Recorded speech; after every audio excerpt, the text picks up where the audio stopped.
Logan Davis is a researcher, writer, and consultant based in Denver, Colorado.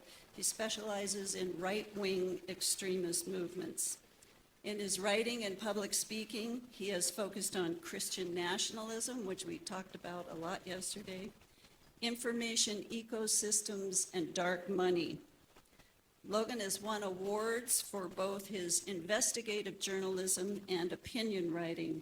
He's a proud member of the Denver News Guild and co-founder of the Political Workers Guild of Colorado. Logan grew up in Nashville, Tennessee, and was raised in a very conservative family. He says his perspective was broadened considerably in college, and that's something I can certainly relate to. After school, he moved to Colorado and began working on progressive campaigns. And this is just as the whole right-wing conspiracy theory, disinformation, propaganda stuff really started blowing up, especially around 2018. Logan told me that a turning point for him was when he began seeing the parents of some of his childhood friends, and these are people who were upper middle class evangelical Christians, spreading QAnon and Pizzagate type disinformation on social media. He said that's when he began to see how insidious and dangerous it really is. Now he devotes himself to shining a light on that darkness and helping people sort fact from fiction. Today he's going to talk about the current information ecosystem and give us tools to navigate, which I'm really looking forward to. So when he's not doing this crucial work, Logan says he likes reading, hiking, skiing, and woodwork. Please help me welcome Logan Davis.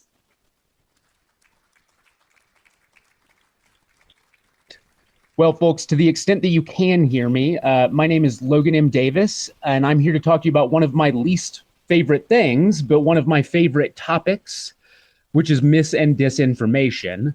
I'm really sorry I could not be there with y'all in person. I not only think Montana is wonderful, I actually really love the work of Bruce Gurley of Church and State and Americans United. Wish I could have been there for that panel as well. So y'all have a great lineup. So before we dive into mis and disinformation and this problem and this upsetting chart, I'll tell you a little bit about who I am. Like Santa mentioned, I'm based in Denver, Colorado, where I work as a political research and communications consultant and also have the privilege of writing for a local progressive outlet named the Colorado Times Recorder.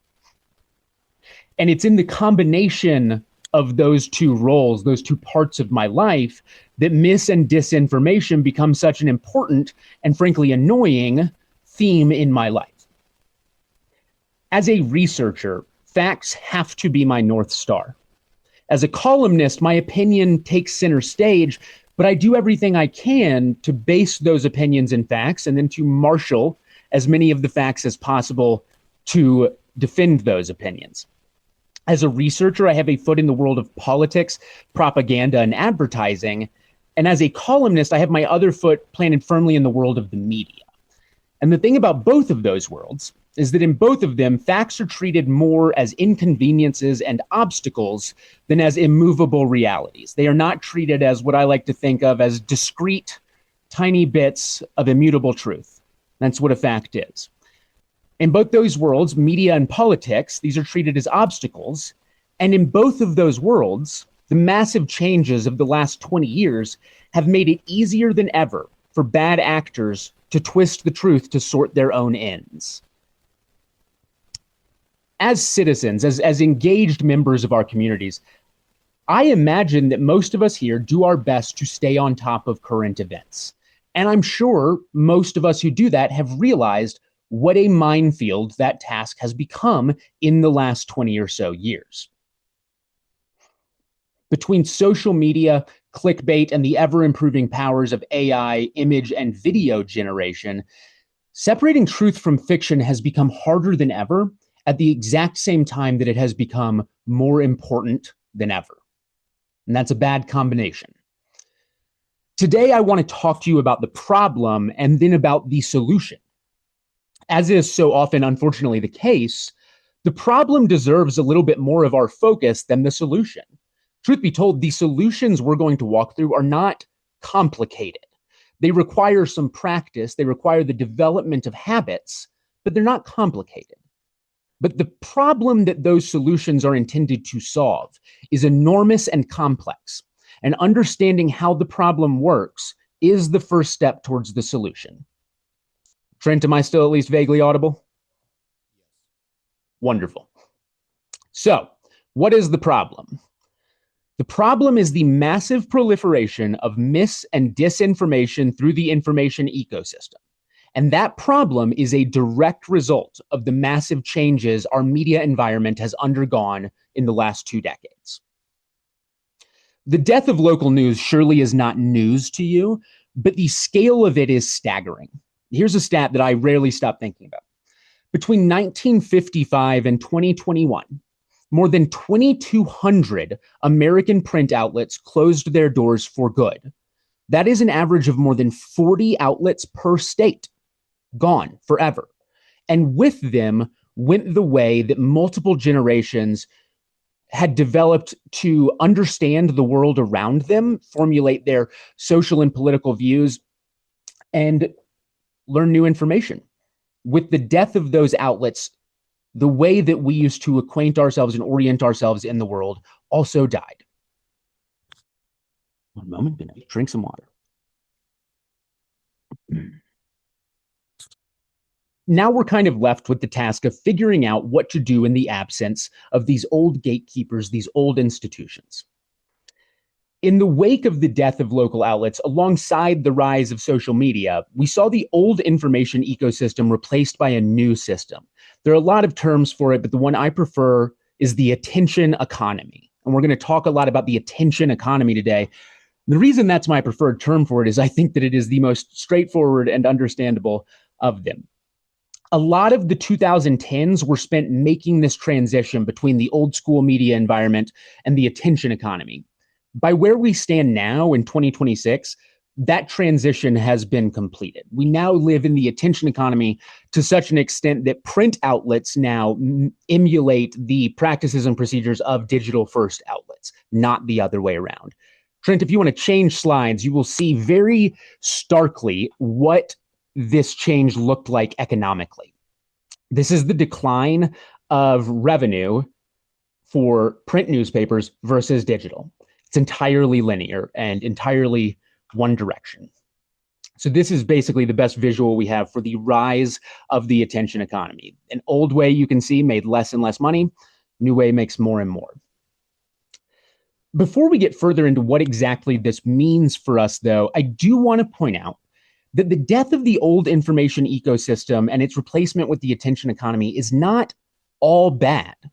There are actually some benefits to it, and we might as well talk about those very briefly before we talk about the many horrors that it has brought.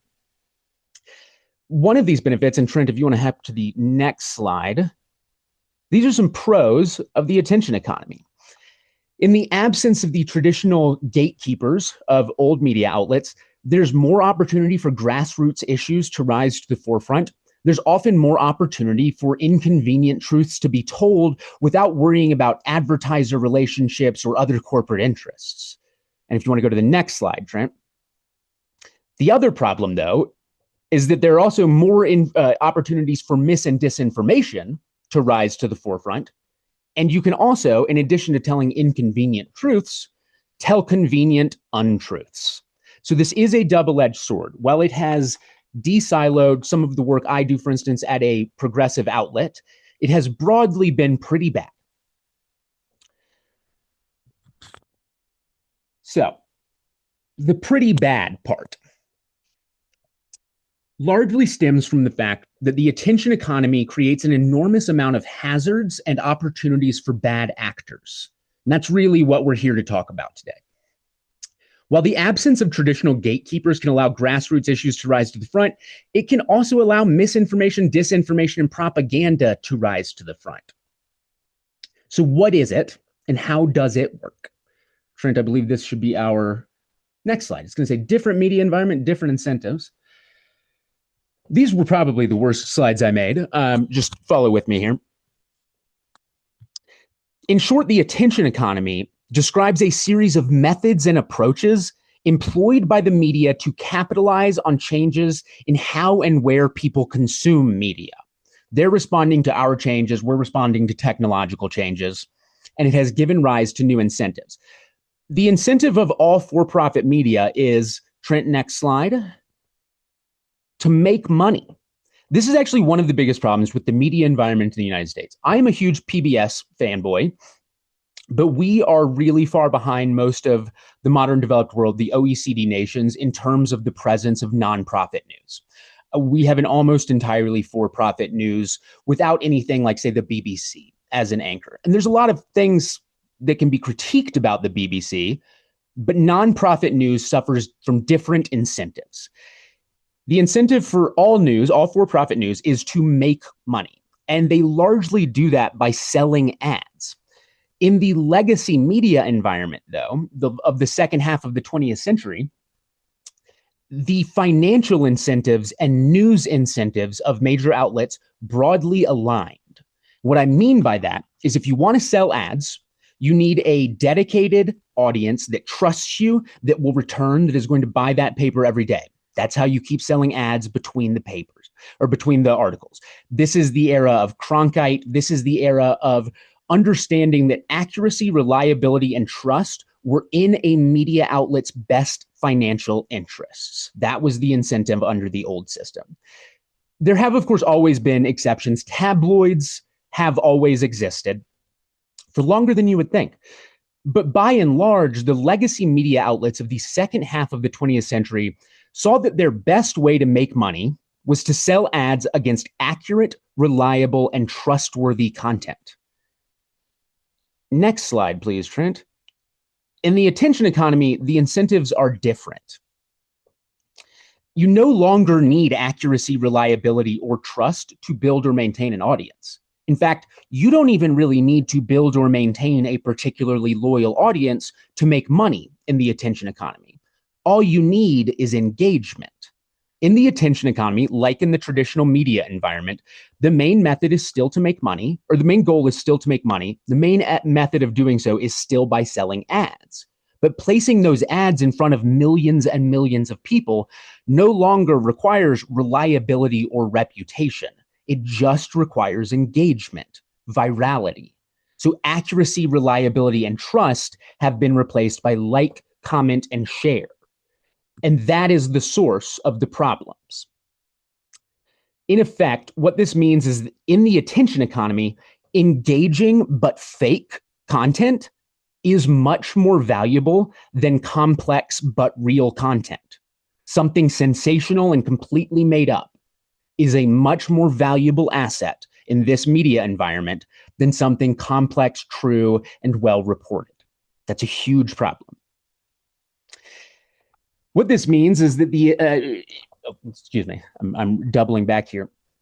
Our job is to navigate around the hazards that are popping up because of the attention economy. These new incentives give rise to a new kind of content, or more new kinds of content than you can shake a stick at, because there's always somebody somewhere trying something new to see if they can rope in enough eyeballs to make a buck. That's how it works. Generally speaking, though, and for our purposes, there are three main kinds of hazardous content created by the attention economy. I call them, oh, and Trent, you can go to the next one, and then we're pretty quickly going to go to the next one. I call them for profit, for propaganda, and for-profit propaganda. And yes, I am proud of that. Just love a turn of praise, you know? So let's talk through these. Trent, if you want to hop to the next one, we're going to talk for-profit.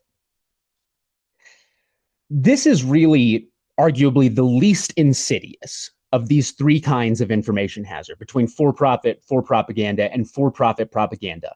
The pure for-profit content does not care about an agenda. It does not have an ideology. Its only goal is to spur engagement for the sake of generating revenue. These are things like normal clickbait about things like weight loss and celebrities. And while this is less insidious than the other two forms we're going to talk about, I want to be clear that it is a problem. Clickbait is an issue. It contributes to the overall volume of misinformation in the world. It reinforces common misconceptions, and it generally pollutes the overall online information ecosystem that the rest of us share. If there were not so much of this for-profit flotsam and jetsam floating around, the more malicious and more dangerous mis and disinformation would have less to hide behind. As a general rule of thumb on this kind of hazard, if anyone is trying to sell you supplements, just don't listen to them. Talk to your doctor. Nobody selling supplements online has your best interests at heart. They largely fall into this category. Next slide, please, Trent. Then there's propaganda. We're all familiar with propaganda, but what used to look a lot more like propaganda is now very often credibly disguised as the news. This is another huge hazard of the attention economy. And it's really the heart of the problem that we are talking about today. And we'll spend a little bit more time on it when we move on to the solution. While a lot of modern propaganda can be sloppy and ham-fisted, just making outright false claims, presenting them as true, a lot of it is much more sophisticated than that. The best lies are, of course, the ones surrounded by truth. And a lot of bad actors in the information space have figured this out. What this results in is content where you might check one fact and find that it's true, but if you check the rest of the facts, they won't all be true. They will be told from an angle, or crucial pieces of context will be omitted, all in the service of painting a specific picture. This is also a very wide range. Fox News, for instance, fits comfortably within the propaganda zone. Much of what Fox reports on any given day is technically true, but it's what it chooses to report, how they choose to report it, and most often, what they choose not to report, which helps shape the message that they are trying to produce. And fundamentally, that's how we're defining a propaganda outlet. They exist to shape a narrative and push a message, not simply to tell you the day's news. Fox News, for instance, has a very well-documented habit of dramatically over-reporting crime in Black areas or crime involving Black people. And it has a problem of dramatically under-reporting crime in white areas or crime involving white people. I don't think, frankly, Montana has much to worry about appearing on the Fox News crime beat, right? It's a joke. I hope it was appreciated. Much like the less subtle section of Breitbart, which used to be named just Black crime, Fox News does this on purpose to drive a specific narrative. But it's still difficult if you go and check some of the facts to say, this is definitely propaganda, for the very good reason that it might technically be true. But it's the broader context it's in which shows you what it is. Channels like Newsmax and RT also fall comfortably into this category. Outside of cable news, though, where propaganda still takes at least some semblance of a budget to produce, the internet reigns supreme in modern propaganda. Of course it does. While there are all kinds of social media pages or even individual content creators producing huge amounts of online propaganda daily, one of the most dangerous kinds of online propaganda comes from what's called the spoof website. Yeah, we're still in the right place here. The spoof website, these are things like guardiannewstoday.com or abc.com.co. They're made to look exactly like The Guardian or ABC News. They are built to steal the credibility from established news organizations by pretending to be them, then producing fake or otherwise propagandistic content. It honestly drives me crazy to think about how many people every single day might think that they have just read a credible news story when they have actually fallen hook, line, and sinker for a spoof site.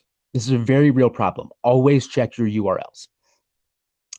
Then there is the third kind of information hazard of the attention economy. And Trent, this will be our next slide. This is for-profit propaganda. Sorry, my slides got a little scrunched. I find this particularly insidious. You've all seen it, but might not have had a term for it. Like the other forms of hazard here, the main goal of for-profit propaganda is to make money. It is to generate revenue, but the way it goes about it is different. For-profit propaganda is targeted at people who are already ideologically committed, and it tends to work either by confirming their priors or stoking their fears, two emotional reactions heavily linked to liking, commenting, and sharing, either confirmation bias or fear. You will like, comment, and share most of the time. For-profit propaganda doesn't really need to convince the audience. The audience is already convinced of the same ideology as the propaganda outlets. Well, I apologize. I lost my spot in my notes. The goal of this content is to stoke the audience's pre-established convictions, their pre-existing fears, in order to generate engagement. And it works really well.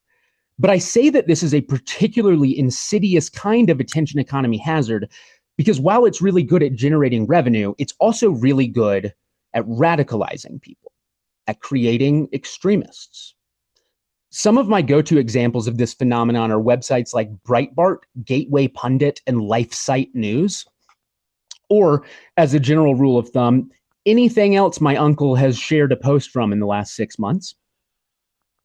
None of these sites are really designed to convince anyone of anything. Or that's not quite right. They're designed to convince them that everything they already believe is correct and can be validated by routine trips to this URL.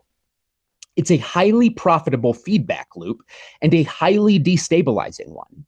As people spend more and more time in this for-profit propaganda media bubble, having all of their fears stoked and all of their priors confirmed, they lose touch with the real news and the real world and sink deeper and deeper into their beliefs. In the last few years, a lot of us have lamented how truly unreachable a lot of our now MAGA family and friends have become. This is largely why. This plays a huge role in that. This model of for-profit propaganda is designed to drive them deeper and deeper into a hole for the sake of making a dollar. All of that to say, we have a problem on our hands. Unfortunately, we, those of us here, normal people, can't really put this genie back in the bottle. Oh, Trent, I think we can hop to the next one, the solution. We can't really put this genie back in the bottle until and unless there is meaningful regulation around mis and disinformation, and I'm not holding my breath.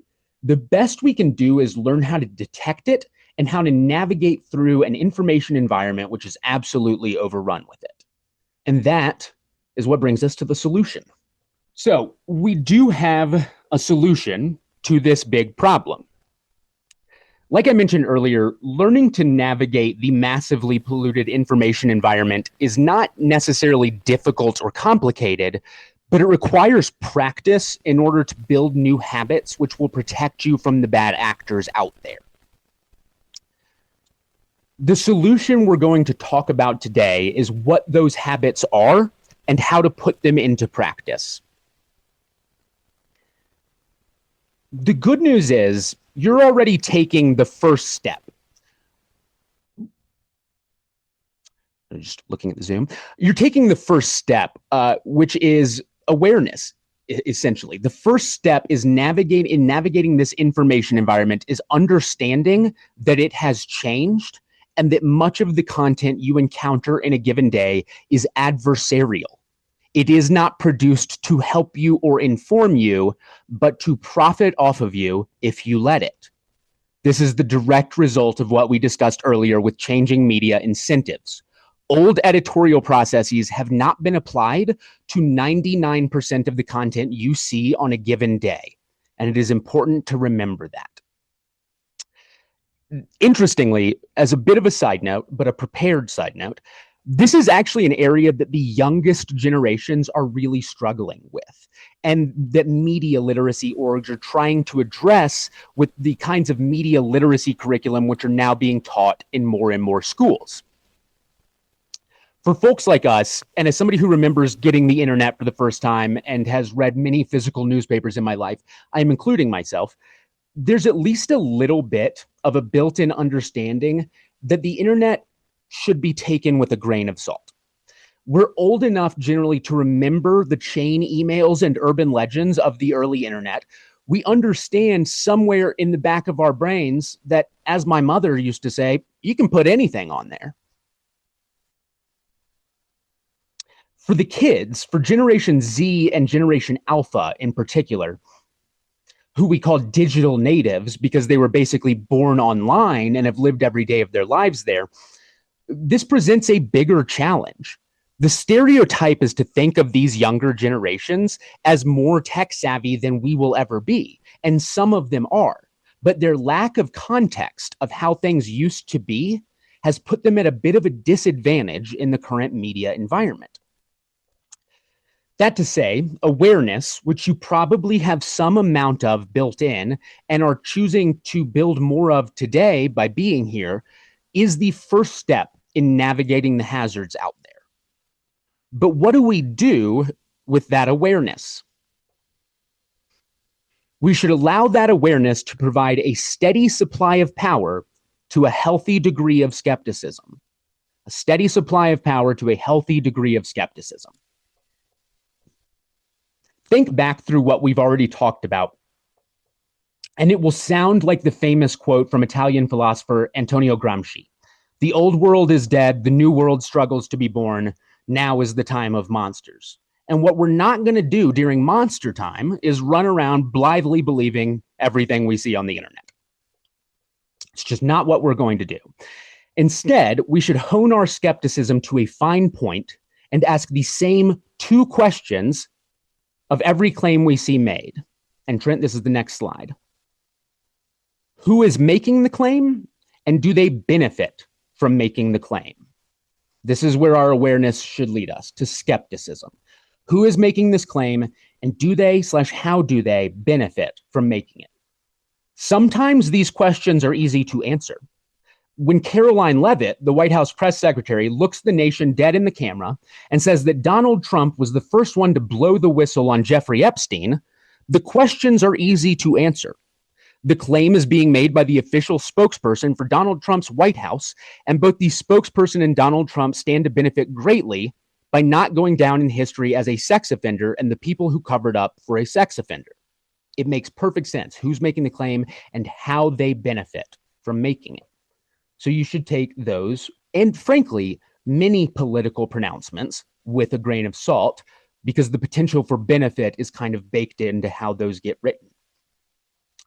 Sometimes the questions are harder to answer, like we mentioned about Fox News earlier and reporting on crime. If you look at an isolated Fox story about crime, it probably won't immediately be evident that the story is part of a broad and well-established propagandistic pattern.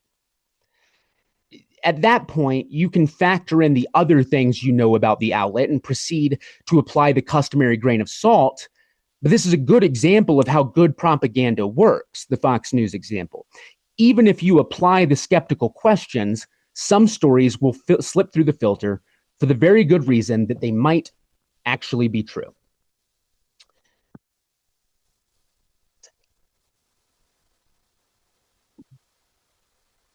So we're asking the two skeptical questions: who is making the claim, and do they benefit from the claim, of every claim we encounter or every claim we question.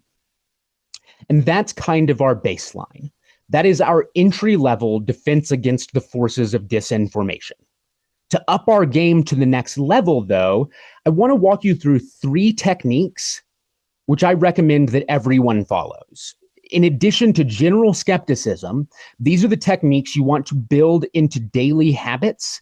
And if you can do that, you will find yourself as well defended against this toxic information environment as you can possibly be. All it takes is 3 habits for the best defense you can give yourself.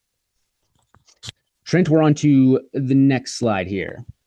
Oh, in no particular order. I suppose we're on to the next slide here. Number 1, reduce your reliance on social media as a means of news gathering. Plain and simple. I'm not saying don't scroll, but I am saying don't scroll for news. Scroll for baby pics and to watch your friends from high school gain and or lose weight. That's why we should all be scrolling. But don't let it be where you get your news. This is one of the main measures recommended by anyone who studies these topics and by groups like the News Literacy Project, which, by the way, has a lot of great resources if anyone is looking to do their own follow-up research after this. The News Literacy Project, they make a lot of curriculum material for the younger kids, and they make a lot of stuff for the general public as well. News Literacy Project has great resources for anybody who wants to look further into this. So we're not relying on social media for news. What do we do then if we encounter a news story on social media and we really want to know about it? Open another tab, Google it, and see if it's being reported by multiple outlets, credible outlets, or preferably both. If it is, read some of these stories. If it's not, disregard it. To repeat myself, reduce your reliance on social media as a means of news gathering. If you come across news on social media and want to know more about it, open another tab, Google it, and see where it's being reported. As a general rule of thumb, if something is being reported by the AP and Reuters, it is good as gold. AP and Reuters, the two remaining news wires, are virtually the only media outlets that, because of their business model, are still operating on old incentives. As news wires, where a lot of other major media outlets get their stories, when you'll read something, you'll see at the bottom, reported by AP or by the Associated Press or whatever. A lot of those are just aggregated from the AP or from Reuters so that places like NBC, ABC can fill out their pages for the day. The customers for AP and Reuters are not you and I, and they don't primarily thrive on ad sales. Their customers are newsrooms. So providing good content that those newsrooms know that they can pick up and aggregate without having to do their own fact checking and all of that, that is the value that AP and Reuters bring to the environment. So again, as a general rule of thumb, if you see something being reported in AP and Reuters, you can trust it. Another thing to plug here, while we're talking about not getting news from social media, there are services like Libby. Throw up some hands if y'all have heard of Libby. I feel like in some places this is really popular, and in some places it kind of hasn't caught on. Libby is a program that runs through local libraries. I guarantee you your local library will have access to it. And in addition to letting you rent and check out books and audiobooks, it also gives you access to magazines and newspapers. So if you're thinking, well, how do I get my news off of social media? Everything else is paywalled. You can read a good old-fashioned newspaper through Libby, through your local library, which is a great way not only of supporting some of our most important cultural institutions, libraries, which are constantly under threat, but it is a good way to get yourself more exposed to slower news and news less subject to that like, comment, share filter that so incentivizes disinformation.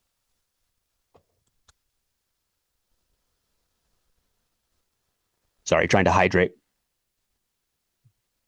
So that's number one. Trent, if we could go to the next one. I'm a Southerner originally. I don't know if y'all have this phrase, but "don't trust your lion eyes" is a good one, and it's becoming incredibly important. This one kind of pains me. It's jarringly counterintuitive, upending what many of us took as the gold standard for proof for most of our lives. Unfortunately, the rise of AI-generated photos and videos has changed the landscape. That technology has become so sophisticated so quickly that the best general advice I can give you at this time is to say, do not trust photos or videos. And when I say that this technology became sophisticated quickly, here's what I mean. I told Trent and Santa this story already, and they laughed at me a little bit, as they should. About a year ago, a major study came out showing that baby boomers and Gen Z, for whatever reason, they had the hardest time identifying AI generated photos and videos. At the time, about a year ago, when that study came out, millennial that I am, I was amused. I thought, I can spot the AI photos. Why can't they? Millennials, we graduated in 2008. We need something to feel good about sometimes. And so I thought, this is great. Why can they not tell? Unfortunately, in the time since that study came out, less than a year ago, the technology has increased so much that neither myself nor any of the other millennials I know can pick them out anymore. That's how rapid that technology is. 6 months, a year ago, I thought AI photos looked like AI photos. Today, they look like photos. And video is getting there very, very rapidly as well. The way that this technology has skyrocketed in the last 6 months makes most of the content now entirely indistinguishable from the real deal. What that means, unfortunately, is that the best measure we can take right now is to not believe spectacular photo and video evidence without credible reporting to back it up, which feels like an annoying extra step to take, but when you think about it, usually makes perfect sense. If something as spectacular as what you have just seen a photo or video of actually happened, it will also have been reported by other outlets. Google it. See if it has been. If it hasn't, disregard it. Most of us have lived our entire lives in an era where you could not just hallucinate a photorealistic video of something happening that never happened.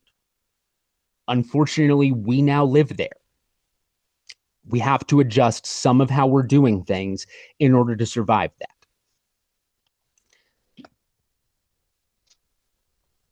By the way, given that that is the second time I have told you to incorporate Google into your information hygiene, I should also note that Google is terrible.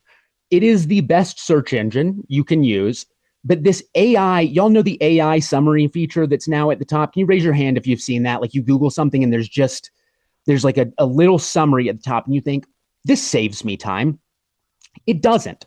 The summaries are wrong a staggering amount of time, and it'll make a little claim and have a link, and you can follow that link and not find at all what it says it said there. So the irony is that while AI photo and video generation has gotten really good, AI writing is still terrible, and AI research is still not to be trusted in any circumstances. They've really sunk all of the capital and development there into the things that are going to pop in the attention economy. Wouldn't you know it? That to say, ignore the Google summary. It is just, it's like the most recent, most unnecessary, completely artificial hazard in the information environment is that Google just sticks random bits of misinformation at the top of every search. Drives me crazy. Moving on to our third and final major technique, because again, we've gone through reduce your reliance on social media as a means of news gathering, don't trust your lying eyes, and now we have strong reaction, more skepticism. This is a major technique to turn into a habit, as it's one that requires kind of checking in with yourself, but it has huge effects. And remember, the attention economy incentives we talked about earlier, virtually nothing is more valuable in the attention economy than a strong reaction. Whether positive or negative, strong reactions spark engagement, and engagement generates revenue. Whether repulsion, delight, fear, or excitement, you should try to develop a habit of letting a strong reaction to content remind you that your reaction is being monetized. Let the strong reaction remind you somebody wants this reaction. It doesn't mean it's not true. It doesn't mean anything about the veracity of it. It means it's valuable. I don't know about you, but I've had a very strong reaction to a number of very real news stories in the last year or so. I still think about Nicole Good. I still think about Alex Preddy. I had very strong reactions to those stories. Those were, of course, true stories. But because I've worked to develop this habit for a long time, I didn't let that strong reaction stop me from believing those things, but I did let it slow me down. I did let it stop me from clicking share or repost until I had hopped off of social media and checked other sources, seen other angles, heard from other voices. Because especially when I am having a strong reaction, I am having a reaction that can make somebody money. And that very well might be why they have tried to make me have it, if that makes sense. So repeat myself one last time, and then we're going to get to questions, hopefully. Number one, reduce your reliance on social media as a means of news gathering. Number two, don't trust your lying eyes. And number three, the stronger the reaction, the more skepticism. If you can drill these habits into yourself, we go one more slide, Trent, and then we'll hop to the last one in a minute. If you can slow down, drill these habits into yourself, and move intentionally and warily through an incredibly toxic media environment, you will be better off for it. The act of slowing down, of practicing skepticism, of checking and verifying before sharing bad information is how each of us plays our part in cleaning the polluted beaches of our information environment. I always think of the 1970s commercial of the Italian man dressed as a Native American picking up trash off of the beach. Every time you see somebody share misinformation, right, I just think of the tear. And you try not to be that guy. Trent, let's go to the last slide. This is the most important thing I will leave you with. The goal of all of this is not to avoid ever being fooled. The goal is to understand that people are trying to fool you and to proceed accordingly. I am a researcher. I am the guy who they were going to fly there to talk to you about this, and I fought for it occasionally. This stuff has become very sophisticated because it has become very profitable. So again, the goal is not to avoid ever being fooled.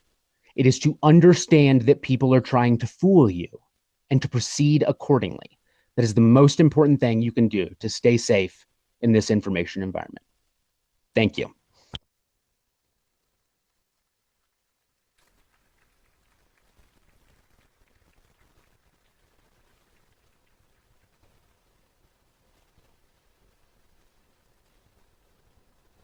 Logan, thank you. That was so informative for me. That's a lot to digest. Any questions?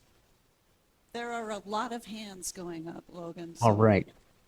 We're going to need to pass that mic. Okay. Go ahead and call them out, Santa, because you saw whose hands went up first.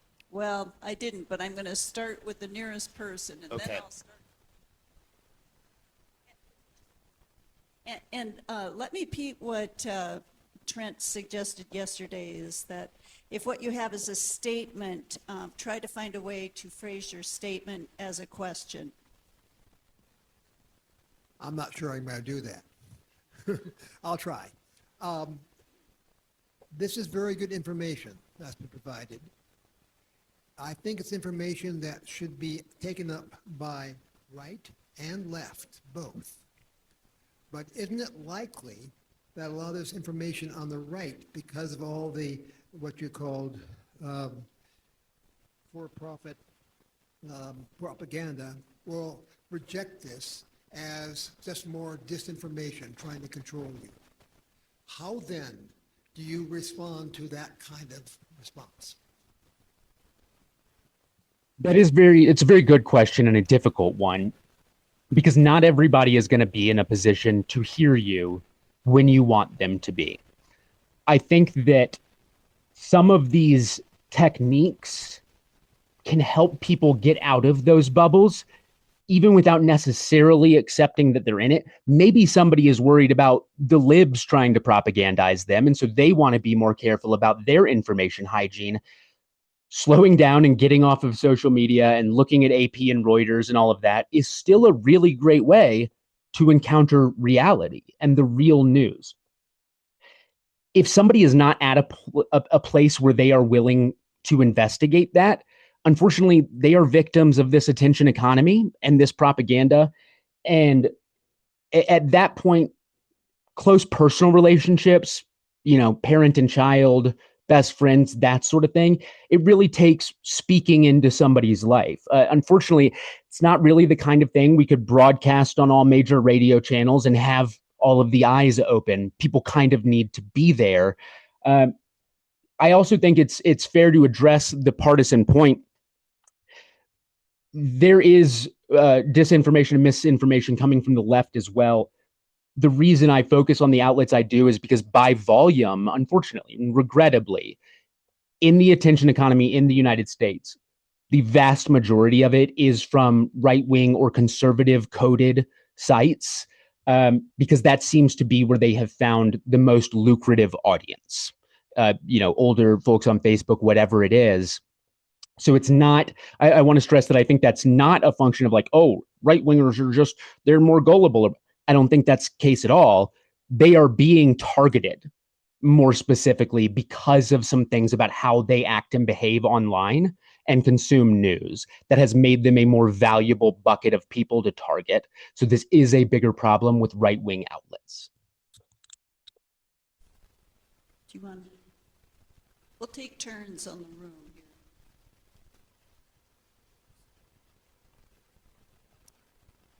So much news nowadays is shocking that sometimes it's hard to know where to check if it's true or not. What do you think of fact-checking organizations like Snopes? That's a loaded one. So I grew up. Could I remind you to just, put the mic as close Yeah. to your mouth as you can? How's this? Can y'all hear this? That's All better. right. Thanks. Snopes is a complicated one in particular. I grew up loving Snopes, early internet sort of stuff. Unfortunately, something weird happened at Snopes over the last decade. A lot of their staff left after having sort of butting heads with the couple that has owned it for 30 years or so, in what ultimately turned into revelations that the couple who owned Snopes was converting into more MAGA beliefs. And what that means is that the longtime most trusted fact-checking site on the internet is no longer a very good resource. They don't have the staff they used to have, so their output is much lower. It's not that everything is going through a MAGA filter, but it's really not what it was. Fact-checking outlets, where you have fact checkers at the Washington Post or New York Times, I think it's important. And I also struggle with the discipline itself, because in order to check or to fact check a false claim, you first have to repeat it. And repeating it, we know from much social sciences research, goes a lot further than what you say afterwards. You can say, was the 2020 election stolen? No, and here's why. And what a lot of people will walk away from that with is, oh, it's an open question as to whether or not the 2020 election was stolen. So fact-checking, it is a fine after-the-fact measure for trying to point out why something is flawed or why a particular claim is flawed, but it is also inherently skewed towards the disinformation, because the more lies you tell, the more lies you can make a fact checker repeat. So I think that we are better off prioritizing good information gathering on the front end than needing to rely on fact checkers, but I am broadly glad that they do what they do.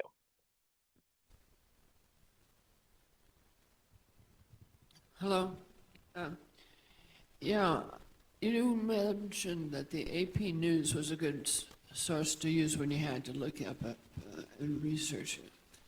But also you noticed a note that said that if you read an article and it says AP News at the bottom, I wonder how often is that really true? Is there a possibility that they will take things out of context? And should we back check the actual, article they're listing? That's a really good question. Not everybody takes the AP stuff and just runs it. Oftentimes what they do is they grab it, a local reporter calls a couple local people for comments, quotes, kind of put a local angle on it. So they will often take something from AP, add to it, and publish it. And what you'll see at the bottom is the Associated Press contributed to this reporting, is usually how that is phrased. That's not a good enough flag on there for you to say, I need to, I shouldn't trust this. It was just contributed. They just contributed to it, which means the outlet is added to it. But if something does feel funny to you about it, going and checking the actual AP is always a good move. It's just truly the least clickbaity news online comes from the AP. So tracing it back there can be helpful. Some of y'all will be familiar with Sinclair Broadcasting. It's a very conservative company that has bought a lot of local news outlets and has filled them with a good degree of dis and misinformation over the last half decade. You might find something that looks like a local story, but was in fact was AP reporting run through a very Fox News-like machine, and then kind of spat out the other end with AP still attached to it for credibility, but it's not really the real deal. So that does require some discernment. And truly, that's where you can fall on number 3. If you're having a strong reaction, follow up more, engage in more skepticism, go see if you can find it on AP and see what specific details they reported and what was added, if it's sitting funny with you. I think that's a good way to handle that. One of the things you kept talking about is how they monetize our clicks and stuff. How does that work? I don't see ads necessarily on the articles I'm reading. How do they get money? Honestly, one thing that's fascinating is the extent to which most of us have stopped seeing the digital ads we see every day. I don't know if any of you are tattooed, but there's this thing that happens after you get a tattoo where you just never notice it on your own body. It takes like a couple months and then it just completely fades away. And you're like, yeah, I guess that's there. If you look at the very top and the sides of many web pages, you will see banner ads, little things, or there's the little thing that pops up in the corner of the video and you have to click skip ad.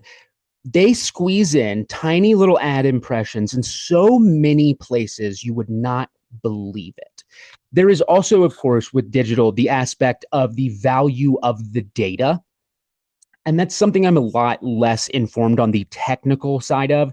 But when you engage with content, certain information about you, the device you're working from, the location you're doing that from, that information is collected. That is then something valuable that gets added to larger data sets that information brokers, data brokers have aggregated and kind of figured out, you are this collection of detail, I am this collection of detail. And if they want to sell us something, there's a lot of information based on our online activity in those profiles. But often what that does is feeds back into the little banner ads and little pre-video ads that they're forcing us to see in the first place. You and I could watch the same YouTube video and very well see different advertisements in front of it because of data that has also been collected on us. I have frankly wondered how the ads are generating the billions and billions of dollars they are when most of us pay attention to them so little that we have virtually rendered them invisible. But somehow people are making billions of dollars. Maybe they shouldn't be, but I feel that way about a lot of people making billions of dollars. Hi, Eric. I had one question and an observation about your comments on the digital generation. You know, you call them Generation Alpha, Beta. I've been subbing in my local high school lately, and in my experience, we're the gullible generation. They're the skeptical generation. You know, they don't trust their parents, they don't trust their teachers, they don't trust their textbooks, they don't trust the internet. You know, they're kind of a touchy-feely generation, especially very close to each other. And I'm wondering if that jives with your research, and if you see this as maybe the pendulum swinging the other way. It does very much jive with the research. One thing important to note is that we see big differences between Generation Z and Generation Alpha. Z these days, they're in and out of college. I think most of who's in high school now would be alpha, although I'm not looking at what the years for those generations are. You are right that there is greater skepticism of virtually all established institutions amongst the youngest cohorts there. The double-edged sword that gets them with that, what we see in the data, what we see in the research, is that Generation Alpha kids form what we call parasocial bonds to various internet figures, influencers, things like that. They will distrust most of them, but there will be a small stable that they really relate to. And because of the glimpses into personal lives and things like that that you get from these influencers, that parasocial relationship can form. And what this does is leave you with, say, a 16-year-old that won't believe something that's in the Wall Street Journal, but will believe something if his favorite influencer tells it to him. That has also, of course, become very, very profitable for certain influencers. That's also something we see in Gen Z. We're seeing it in older Gen Alpha kids, but frankly, a lot of them are still young enough that a lot of the research that will be done when they're in college and more willing to consent to and sign up to be studied will show us then. This is why we got a lot of good Gen Z data a little bit after they were in high school. Eventually, you have a professor ask you if you would be willing to participate in an experiment, and we get more data.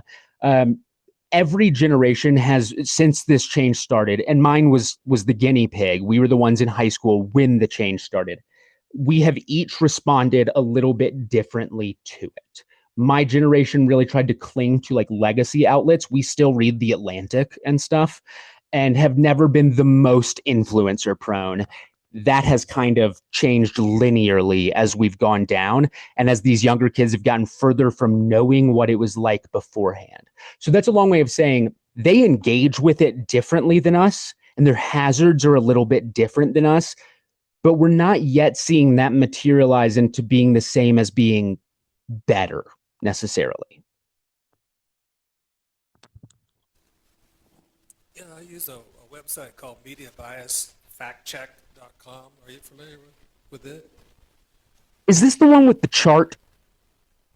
Do With the political spectrum, leaning left, leaning right, and they also Yes. do accuracy, rate different organizations for accuracy. And I've found that to be pretty good. And I use it mainly for news sources that I'm not familiar with, just to see, and if they have any presence, I guess, online, they're pretty much usually on Media Bias Fact Check, but I'm just wondering what your opinion of it is. I think it is generally fine. It's not a website I have used a lot, but I do know the source material every year. Adfontis Media, which is actually a Denver-based consulting firm, puts out it's ranked across several spectra, right, of original reporting or analysis, or where's opinion pop up, what are its political biases. There are some real utilities to that, especially what you said. If it's an outlet you're not really familiar with, figuring out where it falls in between, World Net Daily and the Young Turks, right, is probably important. World Net Daily and Media Matters for America, right, probably important. The critique I have of the way that those bias charts works is that what they often do is take an outlet that has, say, a particularly liberal or particularly conservative editorial page voice, and they will then call that a conservative or liberal outlet, even if the day-to-day original reporting is fact-based, good, and reliable content. Because I think that the fact is, it is sort of hard to pigeonhole a legitimate media institution as being all one thing. They're usually not. I work for a progressive outlet.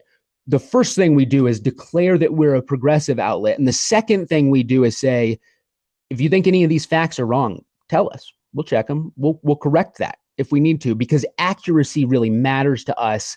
We disclose we're a progressive outlet largely so people can understand why we choose to cover what we choose to cover, things like QAnon, right? But that being our lens doesn't mean that the general reporting is biased, right? It can be perfectly legitimate. And so I think all of this to say, those tools can be really good for getting your lay of land, but you also kind of want to feel some things out, because often what's going to be reflected there, partisan wise, is an editorial board voice that might not be present in the standard reporting. So I sometimes feel that some really good outlets, like for instance, call me crazy here, The Blaze, which was started by Glenn Beck. The Blaze often gets categorized as a very right-wing outlet because, for instance, again, founded by Glenn Beck. There are a lot of reporters at The Blaze who have done some amazing investigative work over the last decade that has not been biased, that has just been good old-fashioned shoe leather journalism. And yet on those charts, you're always going to find The Blaze over to the right.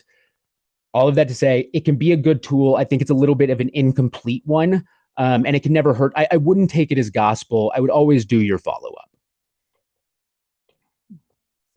Time for just one more question. I'll keep it short. Can you give me an example?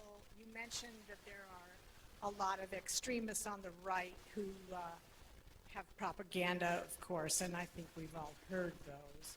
But I would like for you to tell me, for instance, on the left, can you give me a piece of propaganda? And can I interject one question? Is President Trump cognitively declining? It's a loaded question. Remind me of the first half. I got completely distracted by the second half because we will talk about it. Oh, the left propaganda. So you see this a lot more amongst younger kids. I don't know if y'all have come across the term tanky online. You will come across this younger version of like a left person who is always posting about foreign affairs, and their only sort of lens is America bad, so all of our opponents are good. These people found themselves supporting Bashar al-Assad in Syria and currently think that Vladimir Putin is defending himself against Ukrainian aggression, right? Demonstrably untrue positions. Unfortunately, a lot of that is straight up Russian disinformation.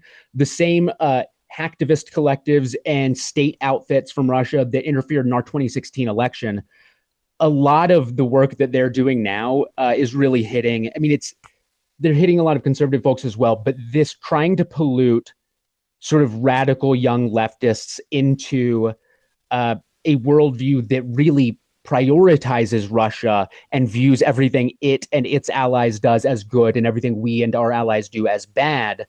That is a very prominent genre of left disinformation that we see. To your question, the man has always been stupid, right? I say this not as a judgment. I say this as you can watch him be asked questions and the words he chooses to say in response reveal that there is a great deal he does not know. I don't know that he seems worse than he used to be. I think that even at his baseline, he seems worse than we should expect. Now, here's to tread lightly, but I do think it's important. I don't think it falls into propaganda, but if you ask the questions, who's making the claim and who benefits, there is some reason to feel that we were misled in the later years about President Biden's health and acuity. I do not believe that President Biden has dementia either. We do now know from a great deal of reporting that he was not working into the afternoon most of the time, that he was experiencing confusion, and that close aides worked very, very hard to cover that up. Because when you have the hardest job in the world, when you're in your 80s, that's probably really, really difficult. But there were also political incentives that aligned, just like with the White House, with not really telling us what's really going on, because the greatest concentration of power in the world is what's at stake.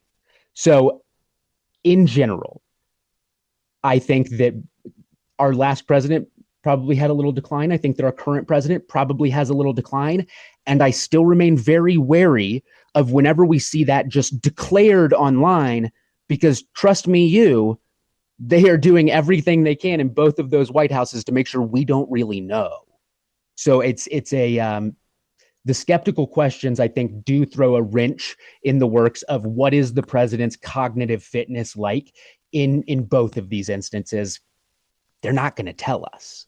And that's, I think, something to be wary of. Thank you. Let's give Logan a huge hand. Thank you all for having me. Logan got up at 4:30 this morning to make it possible for him to do this presentation. And again, Dale and Trent have worked really hard. Logan, hopefully we get you in person next time. I would love to be there. I look forward to it. Very sorry I missed it this time, but so glad we could make something work. And Trent and Dale, and thank y'all so much for making it happen. All right, you take care. You too. I'll see y'all.